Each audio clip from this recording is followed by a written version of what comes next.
conto a participação do médico e psiquiatra Rafael Moreno, que hoje fala sobre crimes cometidos por filhos contra pais. Tem várias histórias aí que a gente fica sabendo e notícias, e a gente acha que isso não pode mais acontecer e continua acontecendo. E um dos casos, né, que chamou muito a atenção, que até hoje, né, acabou virando filme também, que é a história da Suzane Richthofen, que matou os pais, ela, o namorado e o irmão do namorado dela, e aí tem os filmes ali, a menina que matou os pais e o menino que matou meus pais. Então, né, um diz que foi, ela diz que eles que incentivaram ela a praticar o crime, eles dizem que foi ela que pediu, enfim, né, tem toda essa história. Mas o que a gente não entende é como, né, isso pode acontecer, o que leva, né, as pessoas a matarem os seus pais. Seja lá, a gente pensa em matar qualquer pessoa, né, mas quando se trata de filho matando o pai, aí a gente não consegue entender, né? Pois é. Então, Bom dia. Bom dia a todos. Então, esse tipo de crime, é importante dizer que é um crime raro, né? A gente não é um crime, não é um tipo de homicídio que a gente vê comumente. Mas, obviamente, quando acontece, chama muito atenção por ser alguma coisa que realmente muito escandalosa, envolve vários aspectos morais. Então, realmente são crimes que dão muita audiência, assim, ao ponto de virar filme, né? O que acontece, né?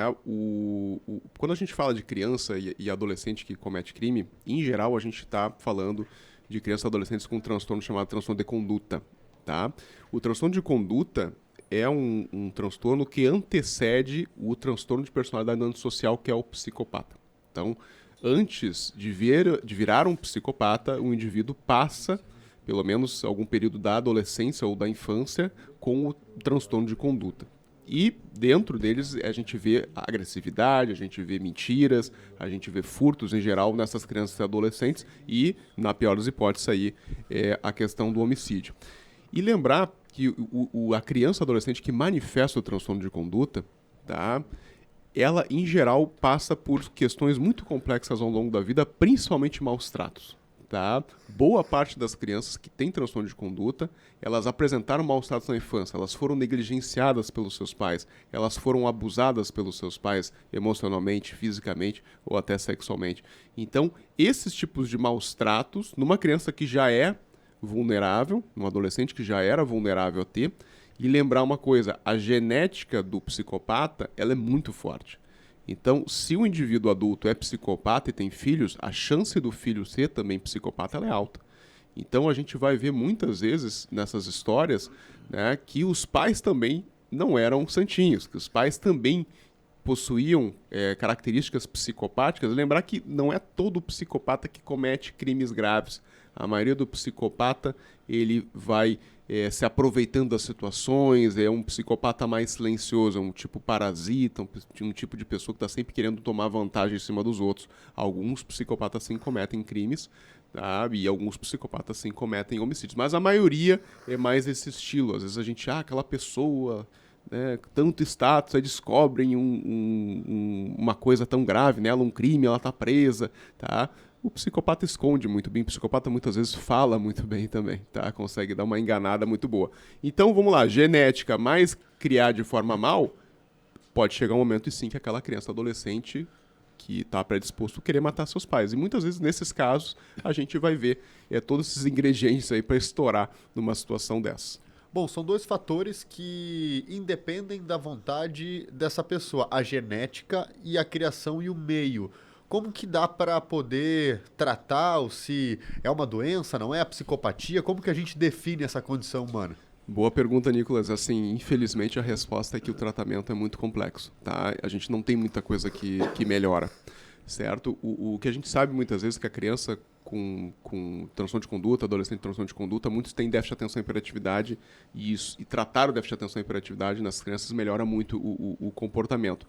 Mas se o meio faz com que ela fique agressiva, se é por negligência, por abuso, isso tem que ir para a esfera jurídica junto, conselho tutelar, tem que estar verificando muito precocemente isso para evitar ao máximo que essas crianças sejam criadas por pais abusadores, pais negligentes. Então, isso é um problema no nosso país que a gente ainda demora muito, né, para a gente conseguir afastar as crianças desses pais abusadores com maus tratos. Às vezes a gente deixa muito, e ao mesmo tempo o tempo prolongado em abrigos, né, que muitas vezes, então bota em abrigo, não sei o quê. Ficar em abrigo também faz mal. Tá? Ficar muito tempo em abrigo também faz mal. Então, é um problema muito complexo assim da gente resolver, mas não tem remédio para tratar nem psicopata, nem transtorno de conduta. E podemos dizer, doutor Moreno, que está virando cada vez mais recorrente esse tipo de situação de filhos quererem ou até cometerem crimes contra os pais, ou era uma coisa que acontecia, a gente só não sabia tanto? Por que está tão banalizado isso, né? Os filhos, por qualquer coisa, já querem se revoltar contra os pais. Dá para dizer que há uma crescente? Não acredito que exista crescente. Acho que a gente, historicamente, sempre existiu, né? O que está acontecendo hoje é principalmente com a facilidade do contato, né, com armas de fogo, tá? E também, a gente fala isso principalmente a nível Estados Unidos, né, que é muito fácil conseguir uma arma de fogo. Os meios para cometer um crime ficam mais fáceis, tá? Lembrar que uma arma de fogo, enfim, às vezes é uma vez só que se tenta, né? Quando a gente não tem acesso ao meio, isso dificulta, tá certo? E também a gente está, a nível mundo, com uma taxa de decréscimo de filhos, né? Cada vez nós temos, a taxa de fertilidade está diminuindo, principalmente em países desenvolvidos. E o Rio Grande do Sul, isso já está diminuindo há muito tempo. Mas o que se acontece é que os casos tomam muita notoriedade porque o nosso sistema de imprensa, o nosso sistema de comunicação, ele está muito bom. Então as coisas acabam viralizando mais rápido, assim. Mas não acredito em crescente nesse tipo de crime. Tá certo. Muito obrigada, doutor Rafael Moreno. Participa conosco sempre às segundas-feiras no Direto ao Ponto. Tá certo, então. Um abraço a todos aqui. Boa semana.